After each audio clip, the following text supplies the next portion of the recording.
Sean, welcome here, and welcome to another episode of Spoken Word Tip Tuesdays. Happy to see you. Well, you can see me, I can't see you, but you know what I mean. You know what I'm trying to say. Today I want to talk about the right time to go full-time.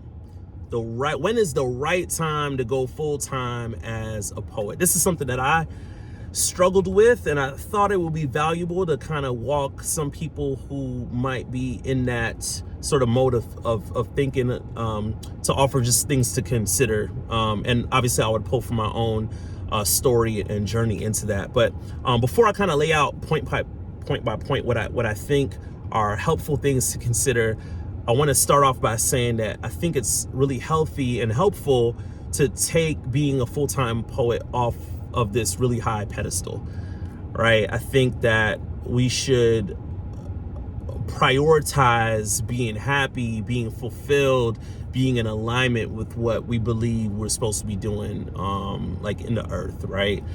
And so I think there's a lot of ways where you can like work a conventional job and still write and perform poetry, and they complement one another in a way that is still satisfying for you, right? And there's a whole business side to being a full-time poet that we as artists oftentimes have like blind spots on as well, which is still like a learning curve for me even now, right? So take it off the pedestal, like be happy, be fulfilled, like enjoy the journey. And you know, if it gets to that point where you're in this mode of thinking that I want to kind of talk about, then like deal with it at that time, right? So my own journey in 2010 was the first time I really felt this tug, like I really needed to go full time. I was just 2 years into my marriage. We had 2 kids, and I left my job. I felt like I needed to be in community, and I wanted to speak, and it was like this burning desire to do that. Although it wasn't exactly clear how it would happen, I was really clear on what I didn't want, and I was motivated by that. So 4 months later, we were homeless. We were living with family members for about 7 months with our 2 kids, and it was hard, and I'm kind of like fast tracking through this so I can get to these bullet points, but you know, it hurt. Like I bumped my head, and like my wife was upset with me, you know what I mean, in the beginning, and it was a lot to kind of like go through. And so it wasn't much of a calculated decision, but I'm grateful for that experience, and I'll share why here in a second. So fast forward to 2023, the decision to leave this time was much more informed. So the first thing that helped me make the decision to go full-time was I was in demand, right? So before, I would get requests to perform, but it was few and far in between, right? This time it was very consistent. Like you could see trends of like when people are asking you to perform and how often that is. And so one, I was in demand, and our coach always said, Jeremy Anderson, he says, you can't make demands unless you in demand, right? And I love that, right? Because it kind of speaks to the way you're perceived in the world in your particular art form, right? So one, I was in demand. Two, I saw that it was possible via the data, right? So in one of my coaching calls, I have coaches, and I'll keep talking about coaches, but I'm in a speakers program, and I can ask questions and stuff. So I asked my coaches, like, you know, when's the right time to go full time? You know, what are some things to consider? And one of the themes that kept popping up every time I asked that question was, look at the data. Like, what does the data say? And I never understood that until I went back and looked at my emails, and I realized that I used to email the city of Orlando all of my gigs so that it wouldn't conflict with the obligations that I had for them, right?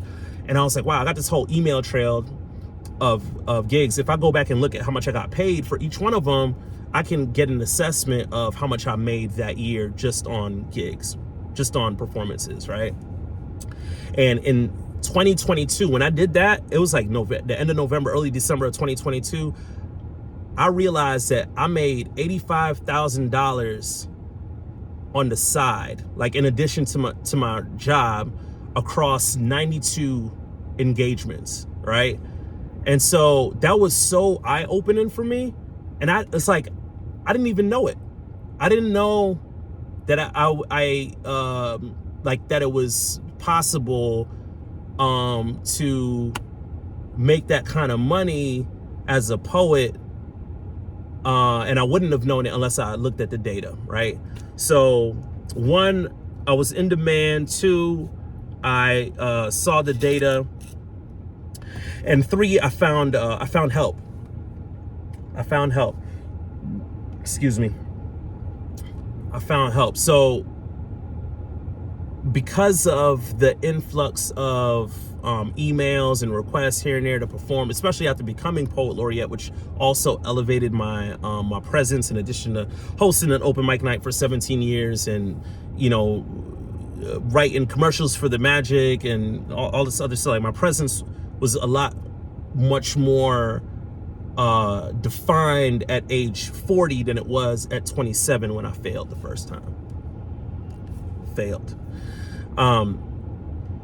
I hired a virtual assistant, Jordan, back in February of 2023, this year, right? So we've been working together for 9 months, and it's been such a game changer. And I think it's helpful to understand what your blind spots are. Like, a lot of artists aren't necessarily like great business people, maybe not the best organized, or, you know, our skill set is in one thing. Sometimes they overlap. Like, some people are just superhumans who can do like multiple things.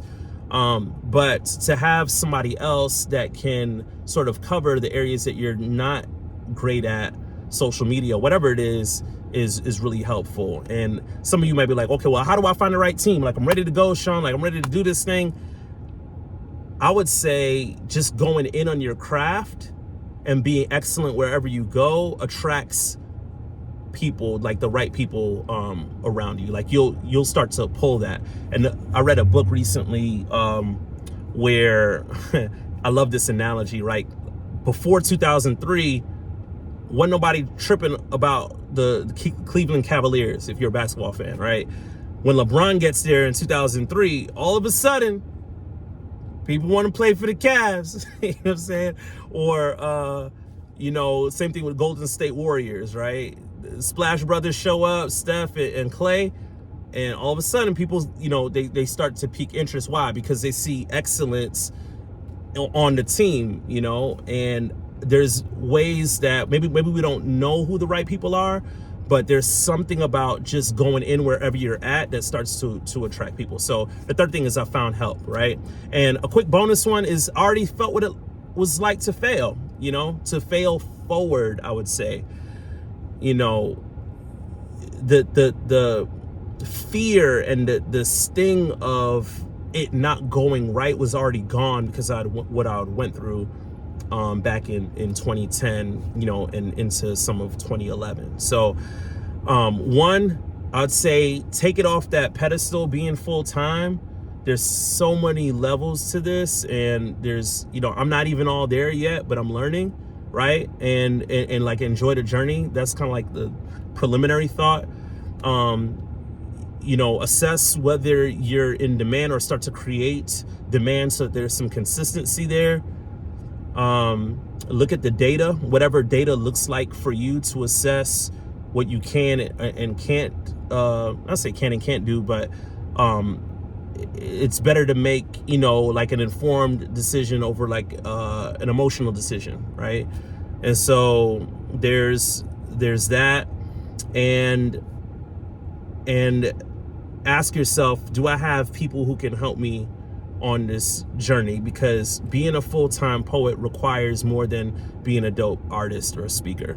You know, it requires, you know, invoices and emails and communication and social media and strategy, and, you know, there's a lot that really goes into it. And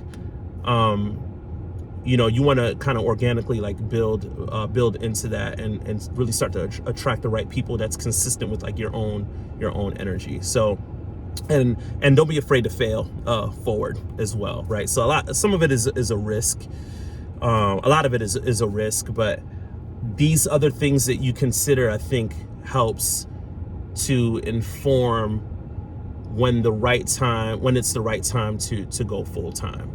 All right, so I hope that was helpful to some of you out there, and yeah, till next Tuesday, peace, love, and poetry.